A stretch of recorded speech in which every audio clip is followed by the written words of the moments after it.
कहते हैं हमारी ही दुनिया में ना जाने कितनी दुनियाएं और बसती है, मगर इंसान सिर्फ उसे ही मानता है जिसे वो देख सकता है। काली अमावस की रात थी।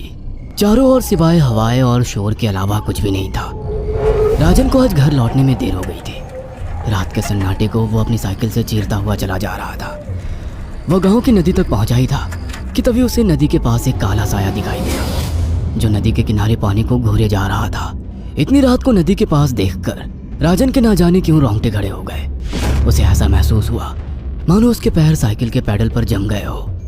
राजन कपकपाते हुए होठों से बोला, कौन है वहां पर? राजन ने इतना बोला ही था कि अचानक वो साया बिजली की रफ्तार से दौड़ता हुआ राजन के नजदीक आ गया। राजन की नजर जैसे ही उस साये पर पड़ी, उसके हलक से एक भयानक चीख निकल गई। इस घटना के 1 महीने बाद अर्जुन का सारा ध्यान ड्राइविंग पर था। उसकी पत्नी शिखा कार में ड्राइविंग सीट के बगल में बैठी हुई एक मैगजीन पढ़ रही थी। शिखा ने मैगजीन रखकर अर्जुन की ओर देखकर कहा, और कितनी दूर रह गया है तुम्हारा गांव अर्जुन? बस थोड़ी दूर रह गया है, आधे घंटे में हम पहुंच जाएंगे। तुम्हारे चेहरे पर इतनी टेंशन क्यों है? टेंशन क्यों नहीं होगी शिखा, मैंने अपनी माँ को बगैर बताए तुमसे लंदन में शादी जो कर ली।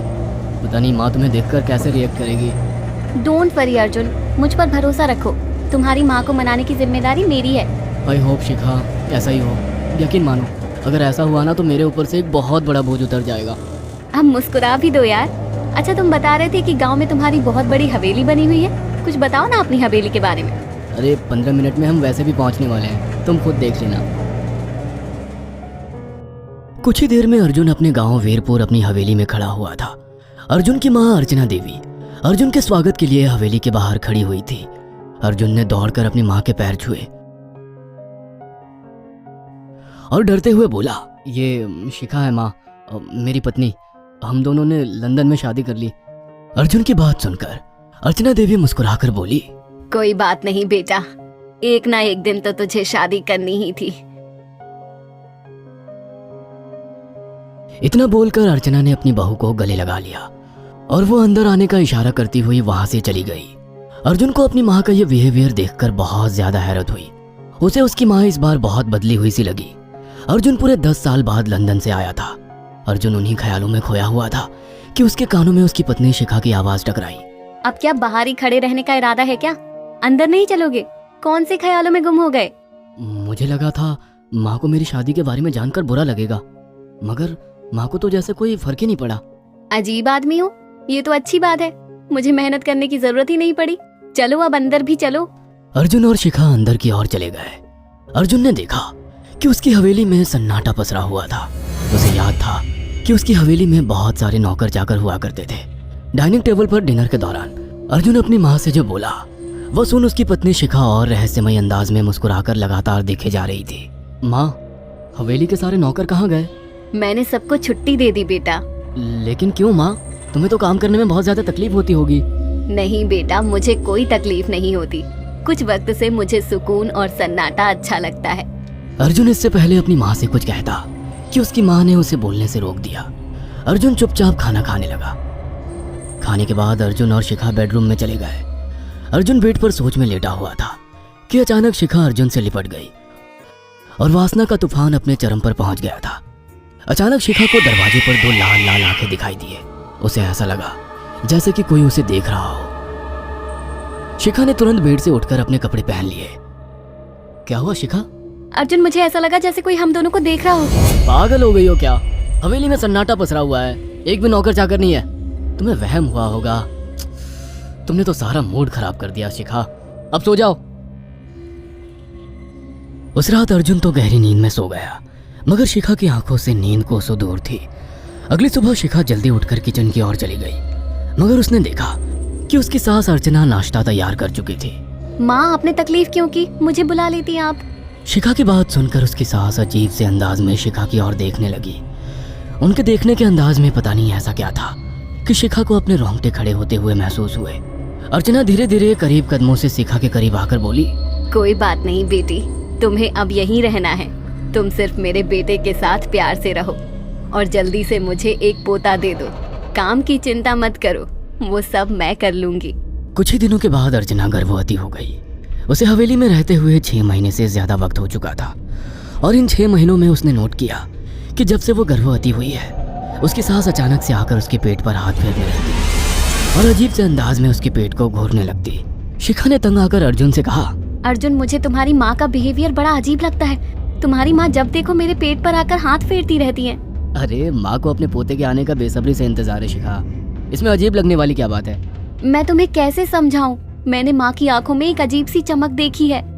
कैसी चमक? शिखा के मुंह से अचानक से एक अल्फाज निकल गया, जैसे किसी डायन की आंखों में होती है।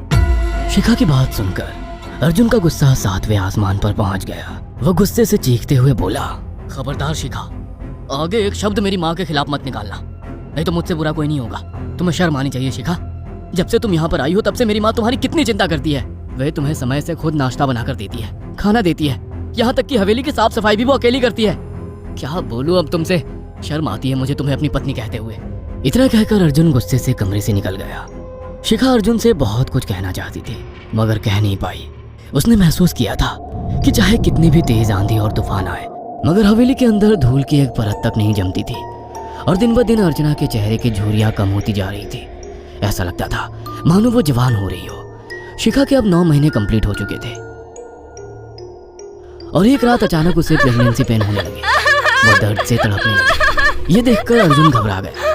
वो दौड़ा दौड़ा माँ को बुलाकर लाया और बोला, माँ, हमें तुरंत शिखा को किसी अच्छे हॉस्पिटल में एडमिट कराना होगा।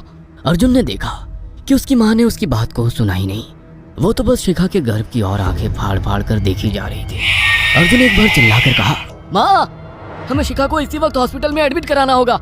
नहीं, शिखा की डिलीवरी हॉस्पिटल में नहीं, इसी हवेली में होगी। लेकिन इस हवेली में आपके और मेरे अलावा कोई नहीं है। तभी शिखा दर्द से तड़पने लगी। अर्चना ने अपने बेटे को धक्के देकर कमरे से बाहर निकाल दिया और दरवाजा बंद कर लिया। अर्जुन हक्का बक्का रह गया। अर्जुन दौड़ता हुआ गांव की ओर गया। उसने देखा कि गांव में एक पेड़ के नीचे गांव के सभी बुजुर्ग इकट्ठे थे। उनके हाथों में जलती हुई मशालें थीं। अर्जुन उनके पास पहुंच गया और बोला, मेरी मदद कीजिए, मेरी बीवी को प्रेगनेंसी दर्द हो रहे हैं। आप प्लीज किसी दाई को बुला लीजिए, जितना पैसा चाहिए देने को मैं तैयार हूँ।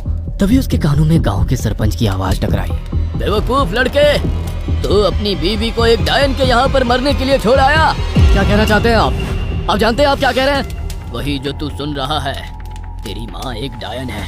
इन गांव वालों के हाथों में जो मशाले देख रहा है ना, हम तेरी ही हवेली में आग लगाने जा रहे थे।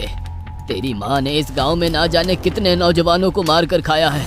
तेरी माँ एक डायन है। लगता है आपका दिमाग खराब हो गया है। आप जानते भी हैं मैं कौन हूँ? हाँ, मैं जानता हूँ। तू ठाकुर धीरेन्द्र प्रताप का बेटा है।